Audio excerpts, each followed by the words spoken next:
What is up, Tampa Bay Buccaneers fans? It's your old friend IndyCar Tim here with the Tampa Bay Buccaneers Daily Blitz. It is Carolina Panthers pregame, preview, whatever you want to call it. It's an important game for the Bucs. It is important game for the Panthers too, really, but for vastly different reasons. The Bucs, of course, tied with the Falcons for the division lead. However, those hated dirty birds, of course, with the sweep of the Bucs earlier in the season, hold the tiebreaker. So an important game for the Bucs if they plan to, which I think they do, repeat for a third straight time as NFC South champions. Welcome into the show. Welcome into FanstreamSports.com. You can find us over at FanstreamSports.com, the FanStream Sports mobile app, FanStream Sports TV, which is our YouTube channel. Make sure you subscribe, give us a like, give us a thumbs up, and share with your other Bucs fans as we get into Bucs Panthers here in week 17. The season's almost over, man. This season is blown by. I don't know about you guys. But this week is not a week when Todd Bowles thinks that he needs to find the right words to make sure his Buccaneers players are motivated to face the last place Panthers. The Bucs have won 8 of the last 9 meetings between the two, including the past 3 with Baker Mayfield at the quarterback at the helm.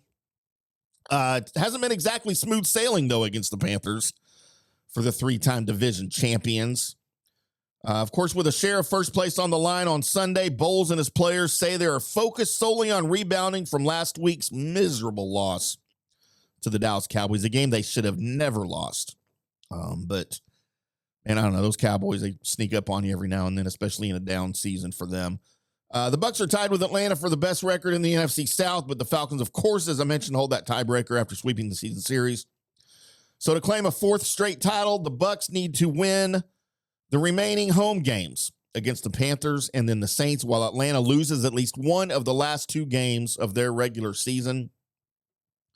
If the Falcons hold on to win the South, the Bucs can earn a wild card playoff berth if they win out and the Commanders lose twice. So the wild card scenario to me is the longer shot of the 2 scenarios. I think you go in, you take care of business against the Panthers and the Saints, and you hope that the new revitalized Falcons with Michael Penix under center go in and lose one. I think the odds of them losing one of their last 2 will probably outweigh the odds of the Bucs being able to grab a wild card slot. Of course, Baker Mayfield resurrected his career since being released by Carolina 2 years ago. Is keeping the attitude resilient in the locker room. All of the guys are playing for Baker. They love Baker. The community loves Baker. Everybody loves Baker, right? Maybe unless you're in Cleveland. I don't know. I guarantee you they regret getting rid of Baker up in Cleveland right now because that thing's a mess. But the Bucs have won 4 of 5 playoff games following a 4-game playoff games. The Bucs have won 4 of 5 games following a 4-game losing streak that threatened their playoff hopes.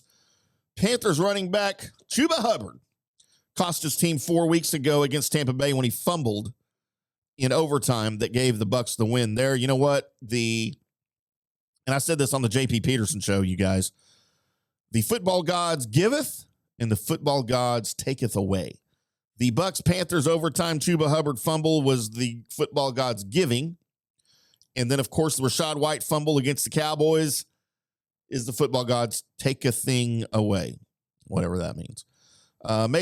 Mayfield responded by leading the Bucs back down the field for the game-winning field goal to the Hubbard fumble, obviously.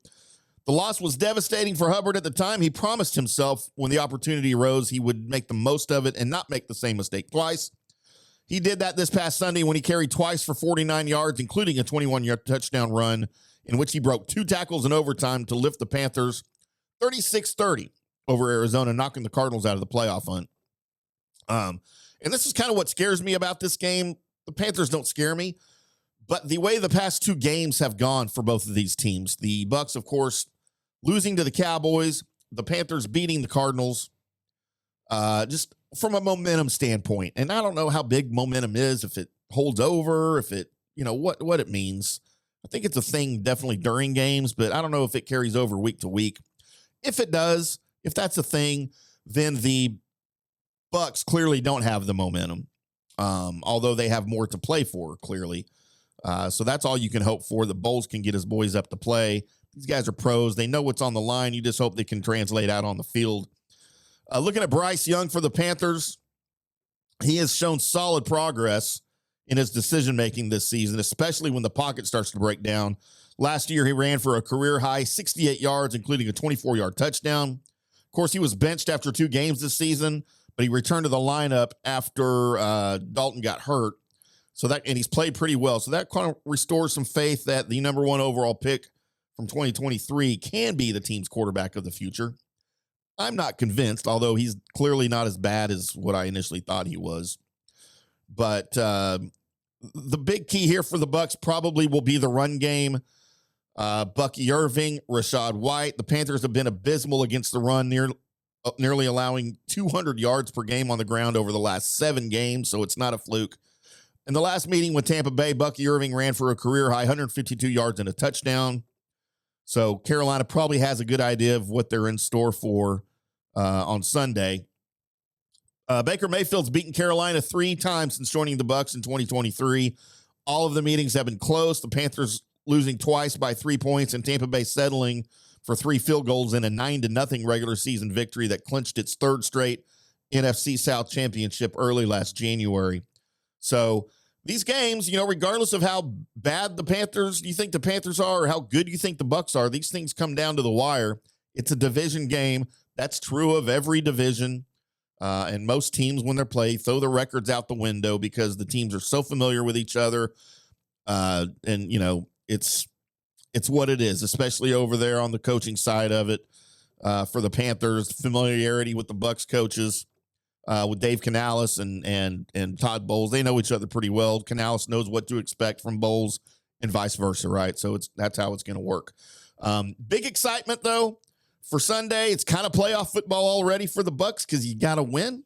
Win and you're in. Lose and you're probably out. But I would love to hear what you guys think. If you think the Bucs are going to win the division, leave me a comment in the comment section on YouTube, and we will talk about that in the post game, regardless of how it goes. When I do the Bucs Panthers post game, it'll be right after the game on Sunday. Tune in here to the YouTube channel, the FanStream Sports YouTube channel, or the JP Peterson YouTube channel, and we'll have all of that for you. And I will include your comments and your predictions for the Bucs, as well as your predictions for the playoffs and the end of the season. And if you want to throw in a prediction about the future of Todd Bowles in Tampa Bay, I would entertain that as well, and we can talk about that on a future episode. But I appreciate you guys tuning in. Go Bucs. Enjoy your football weekend. Enjoy your college football weekend if you are mired in all of that as well. And we'll talk about all of it on the Panthers-Bucs post game on Sunday. Until then, boys and girls, we'll see ya.